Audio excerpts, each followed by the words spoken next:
Hello friends, welcome to home food recipes. Hello friends, સ્વાગત છે મારી નવી રેસીપીમાં. આજે હું તમારી સાથે સરસ મજાની પનીર હાંડી બિરયાની લઈને આવી છું. તો પહેલાં પનીર બનાવવા માટે મેં સરસ મજાના બધા શાકભાજી કટ કરીને રાખ્યા છે. મસાલો પણ રેડી રાખ્યો છે. સૌ પ્રથમ એક કઢાઈમાં તેલ લઈશું. તેલ ગરમ થઈ ગયા પછી તેમાં લસણની પેસ્ટ એડ કરીશું. પછી તેમાં ખડો મસાલો એડ કરીશું.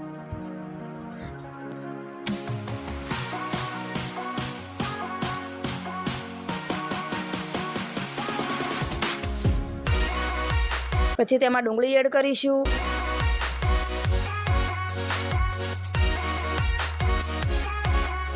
તે સરસ ગરમ થઈ જાય પછી તેમાં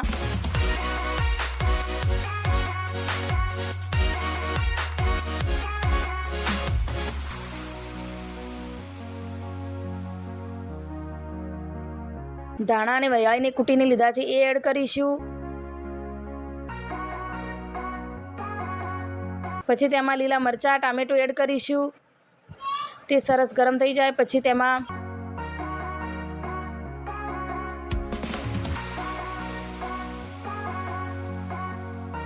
બિરયાની માટે જે ડુંગળી ફ્રાય કરવાની છે તે કઢાઈમાં લઈ અને તેલ ગરમ કરી અને તેમાં ડુંગળી એડ કરી અને ગરમ થવા મૂકી દીધી છે.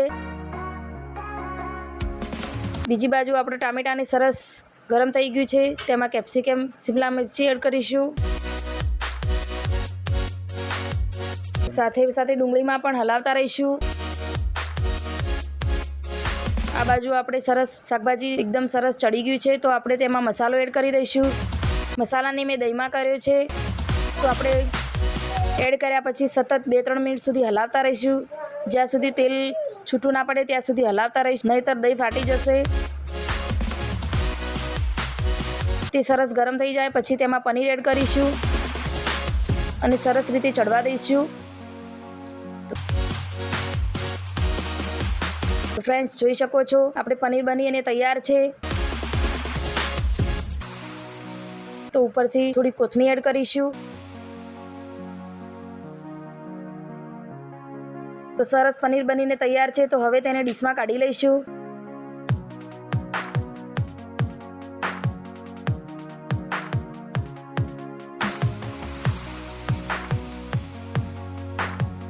જોઈ શકો છો ફ્રેન્ડ્સ, એકદમ પનીરનો મસાલો બની અને તૈયાર છે. તો હાંડી બિરયાની બનાવવાનું શરૂ કરી દઈએ. તે એક હાંડી લીધી છે, તેમાં 2 થી 3 ચમચી ઘી એડ કરીશું. તેને સરસ હલાવી લઈશું. ભાતને એક લેયરમાં ગોઠવી લઈશું.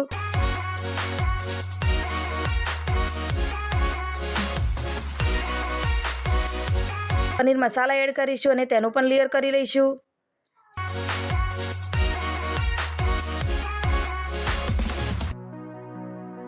ફરીથી તેમાં ભાતનું એક લેયર કરીશું. ભાત પાથર્યા પછી તેમાં એક ડુંગળીનું લેયર કરીશું.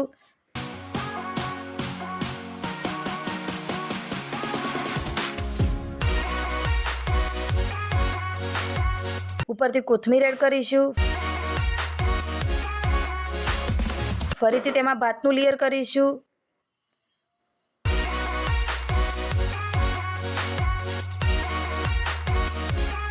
પનીર મસાલાનું લેયર કરીશું.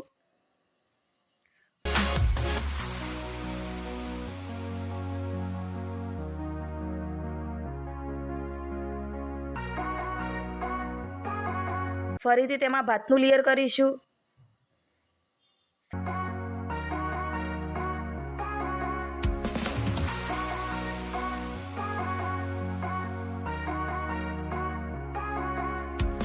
સરસ લેયર તૈયાર થઈ જાય પછી ઉપર કોથમીર નાખીશું. પછી તેને ગેસ ઉપર ધીમા તાપ ઉપર 10 થી 15 મિનિટ સુધી ગરમ થવા દઈશું. તો ફ્રેન્ડ્સ, જોઈ શકો છો મેં સરસ રીતે ઢાંકી અને 10 મિનિટ સુધી બિરયાની હાંડીને રાખી દીધું છે. તો 10 મિનિટ પછી તમે જોઈ શકો છો આપણી પનીર હાંડી બિરયાની બની અને તૈયાર છે.